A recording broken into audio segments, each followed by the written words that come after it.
Salut chouchou. Alors, chers amis, chère Denise, cher Michel, cher Laurent, chère Valérie, Marika et toutes les autres, chers tous, car vous m'êtes en fait tous chers. J'ai 60 millions de personnes qui me sont chères, peut-être des milliards d'ailleurs, depuis quelques jours. Et chaque jour, en fait, c'est assez bizarre, c'est plus horrible, car ça m'éloigne du jour où tout a changé dans le pays et dans le monde. J'ai du mal à écrire ce texte sur toi, mon charme, mon chouchou, parce que savez-vous que le silence fait un bruit assourdissant et que le vide est encombrant en prenant toute la place. Comme pour beaucoup ici, une absence est devenue ma compagne. J'ai vécu avec Charles presque tous les jours depuis je ne sais plus en fait depuis quand. Les premières fois, c'était à des concerts grâce au TETRED qui organisait des concerts avec le GISTI et le RESF. J'intervenais au titre du syndicat des urgentistes et lui était avec ses armes, son papier, son crayon et le travail. C'était un guetteur du temps, une vigie des droits de l'homme. Il est très difficile d'employer le passé, car Charles était dans ma vie, comme la nécessité de l'eau, de l'air, de la douceur du bonheur. J'ai perdu mon ombre, mon abri moral, lorsque j'avais un désespoir épouvantable, une bouée lorsque j'étais submergé par un amour qui m'abandonnait, ou en pleine mer, une voiture de secours qui arrivait lorsque j'avais vu trop de choses pas belles dans mon travail d'urgentiste. Stéphane était le courage même pour son travail et son but qui était toujours le journal, la démocratie, la liberté et la laïcité. Tu dois faire des éoliennes dans ta boîte. C'est comme une tempête, parce qu'en apprenant qu'on va avoir 200 000 abonnés, qu'est-ce qu'on va en faire? Alors, en fait, tu me disais qu'on était content parce qu'on en avait gagné 50 au moment des fêtes. Voilà. Mais j'aurais préféré te garder, parce que vraiment, l'argent, décidément, c'est vraiment pas grand-chose. Il était un ami fidèle. Toujours à relever le camarade qui tombait à côté de lui, de la Malaisie à la Bretagne. Toujours à se relever d'une situation lorsque rien n'alliait, y compris pour ses toilettes. Dans les chemins escarpés des luttes de nos vies, j'étais encordé au meilleur des êtres, à mon frère, comme tous ceux de Charlie, qui jamais ne dévissaient, car il y a les familles de papier officiel et les familles de cœur, et dans les cordées difficiles des montagnes, les obstacles de nos vies que nous devions franchir, rester avec toi était la meilleure des choses. Il disait souvent qu'il fallait se battre pour la liberté jusqu'à la mort. Et là, c'est ce qu'il a fait, comme tout ce qu'il disait, comme les 16 autres victimes et les nombreux blessés qu'on n'oubliera jamais. Je pourrais vous parler de ce mercredi 7 janvier où mes amis honorés Bernard Maris, Cabut, Ignous, Volinsky, Mustapha, Ourad, Elsa Kayat et les policiers Franck Brissalo et Ahmed Merabet et M. Frédéric Boisseau ont été assassinés. Ils se sont tous levés lorsqu'ils ont entendu les premiers tirs. Dans la rédaction, ils ont fait un. Nous devons faire un. Nous sommes un. Et ils sont vivants si nous le sommes. Ils ont tous perdu la vie à coups d'armes de guerre pour un journal satirique, pour des dessins faits avec des crayons, du papier, ensanglant, des fois, souvent, passionnément, mais par amour, comme les plus grands amours pour des idées.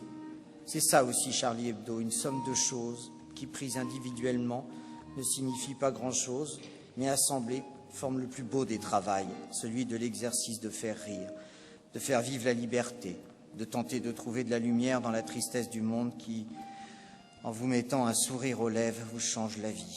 Les dictatures, les assassins, les terroristes ne font jamais rire ni sourire. Non. Et ceux qui font rire sont les plus grands philosophes, car ils vous font fuir vos masques tristes.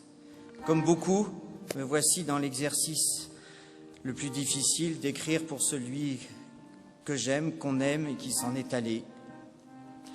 Chercher des mots aussi beaux que tous les intervenants précédents pour nous soulager, pour le faire revenir, fuir les images horribles et des souvenirs des jours passés, si doux et si joyeux. Oh mon Charb, le dernier soir, avec Valérie Martinez. On a terminé avec un fou rire en écoutant du fado en yiddish. Qu'est-ce qu'on a ri. Mais je dois vous dire des choses qu'il m'avait demandé de révéler au cas où. Il tenait à dire que sa découverte du feu n'avait pas été un hasard, mais le fruit d'un travail considérable, malgré le froid dans sa peau de bête. Charb tenait à ce que tout le monde sache qu'il avait découvert l'Amérique par erreur, alors qu'il avait mal rembobiné une boussole sur son bateau. Charb était humble et ne voulait que personne puisse se douter que c'était lui qui était la plume de Voltaire. Et les rumeurs étaient vraies. Charb a conçu le siècle des Lumières à cause d'une de ces blagues débiles d'un soir un peu bourré, comme la Déclaration des droits de l'homme qu'il a écrite comme ça. Mais Charb avouait aussi ses erreurs tactiques, comme à Waterloo. Et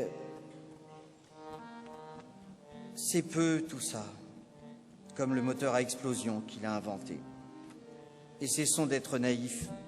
La butte du Gévaudan n'a jamais existé, et tout le monde pouvait le reconnaître. Charb déguisé avec le manteau de Zineb. Les soirs où nous sortions un peu bourrés de chez Alexandre, camp de bord, piège, Constant. Un peu trop cuit, ouais. Il n'avait pas le permis de conduire, mais il avait été assez classe pour aller combattre dans la Marne avec un taxi. Tout ça, ça ne se sait pas, ça ne se saura jamais. Mais je m'éloigne. Il disait si bien lorsqu'il a atterri avec la sonde Philae sur la comète Chury, ou quand sa sexualité était citée par Casanova et Don Juan. Excusez du peu. Alors c'est sûr qu'on pourrait croire que Charb était Dieu, sans doute le plus grand, celui de ses personnages, dessinateur de bonhommes, comme dit Luz. Vous savez, sa vie était un engagement de fidélité à ses parents et à son frère, à ses gardes qui ne le quittaient plus, à son look toujours identique à base de pantalons de jardin ou de l'armée, toujours acheté dans une jardinerie ou un surplus militaire. Et il dessinait tout le temps pour les enfants dans les écoles, il refusait jamais, jamais, jamais. Je dois vous parler de son attachement à ne jamais être en retard. Dans son travail, au journal, les mardis à Pontoise ou à LCI avec Valérie Expert, chez ses parents, les repas, quand il arrivait, il était toujours le premier. Toujours. Et c'était toujours le meilleur à table, toujours à rire, et on en a vidé des flacons. Excusez-moi, Charb me demande l'actualité. Mon ami, elle est bloquée, car tu pensais faire un scandale national s'il te tuait. Tu t'es trompé, c'est un scandale mondial, avec les autres, avec Cabu, Volin, Honoré, Tignous. Vous avez changé le monde. Votre départ atroce a tout changé, comme avec celui de Clarissa Jean-Philippe, Philippe Braham, Johan Cohen, Yoav Attab, François-Michel Saad. Le monde a changé et nous devons changer très vite, car c'est la République et la laïcité qui sont attaquées, comme l'intelligence et l'art. Ils voulaient nous coucher, ils ont réussi à nous mettre debout. Ils voulaient nous faire peur, ils nous ont remis le peuple de France dans la rue avec des valeurs de la République. La France, l'Europe, les démocraties de tous bords sont pour l'instant à nos côtés. Il ne faudra jamais oublier ce qui se passe. Il ne faudra pas oublier les mobilisations. C'est ça l'importance. Oui, j'ai encore froid parce que tu n'es plus là. Je ne sais pas comment faire en fait. Tu sais, toi qui disais que j'étais le meilleur des médecins et ton chouchou, je n'ai pas pu t'aider. Car tu étais déjà parti. Je ne sais où, quand je suis arrivé. Mais je suis sûr que Franck reste à tes côtés de toute façon. J'ai pas peur et je te dis que cet oiseau l'autre jour qui a fait rire tout le monde dimanche à la manifestation et même le président, je pense que tu étais là. On ne lâchera rien de notre volonté de vivre ensemble et surtout d'aimer encore plus ardemment les autres, savourant chaque jour d'être dans notre République et dans notre pays laïque et libre. Mes amis, les 17 qui sont partis ne sont pas morts pour rien. car c'est un début, et c'est à chacun de vous de les faire vivre. Il n'y a pas de petits combattants. Notre temps est venu de faire un monde meilleur. L'alarme de l'intelligence a sonné. Il faut la faire vivre. Nous sommes devenus un, et nous devons rester convaincus que la haine des autres n'est pas la bonne. Nous devons porter la force pour ceux qui veulent abattre le droit des femmes, tuer la culture, violenter les droits de la presse et de caricaturer. Ami, je te le dis, tu ne dois jamais oublier ce qui vient d'arriver. Jamais. Tu es responsable du morceau de terre que tu as sous les pieds et tu dois le protéger, car il est l'histoire, la laïcité, la liberté, l'égalité, la fraternité. Enfants, les enfants, vous êtes devenus plus grands que vous ne pensiez ces jours-ci. Et vous devez apprendre le goût des autres et l'humanité. Et c'est notre travail. Mon Charles, je pourrais parler des heures entières.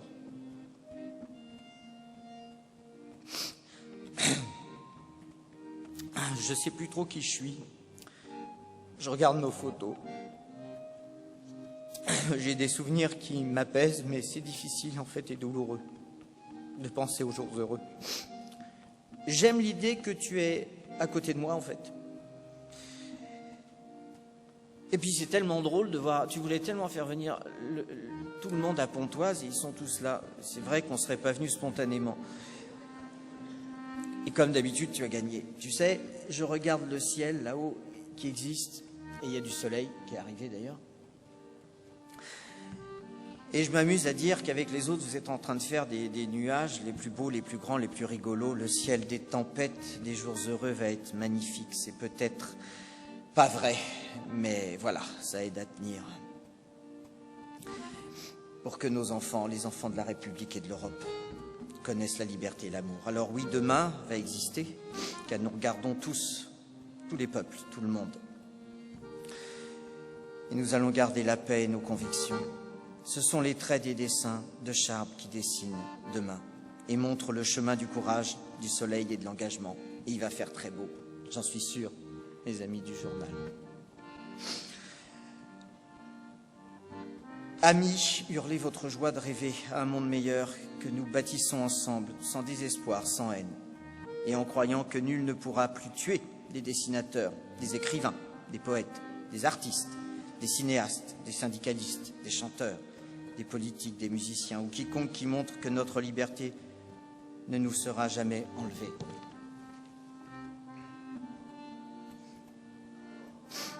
Mon Charb, mon ami, à la canicule, c'était les plus de 85 ans qui m'aimaient, et grâce à toi, maintenant, j'ai rajeuni les gens qui m'aiment bien. Ah, c'était si joyeux. Et si tu étais là, tu serais content pour gueuler avec nos camarades. Mon camarade, mon ami. Je vais veiller sur Denise et Michel, et Laurent. Puis tous ceux qui veulent. De toute façon, la maison est grande maintenant. Mon frère, tu me manques tout le temps. Tout le temps. Et donne-moi la force de voir le monde meilleur, de continuer. Mon Charb, comment écrire une fin à un tel discours, à un début de combat qui a été engendré par des salauds? Et tu as tout réussi, un parcours sans faute. Charb, réponds-moi un jour, s'il te plaît. Juste une dernière fois.